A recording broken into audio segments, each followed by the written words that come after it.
We are staying at the Oaks on Nelson Bay. The room is not that good. I have to clean it myself.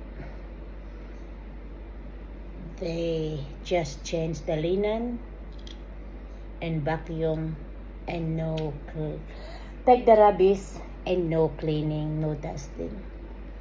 It's a very, very disappointed.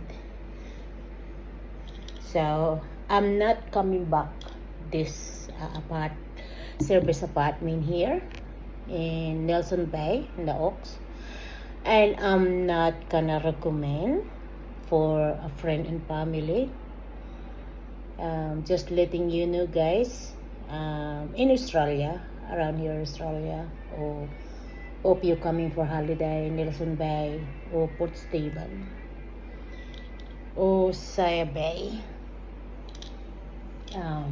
yeah, but you can try, but it's the hygienics not really good here.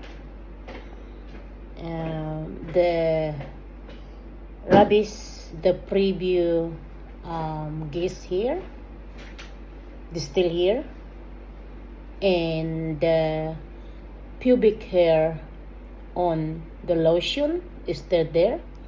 Imagine.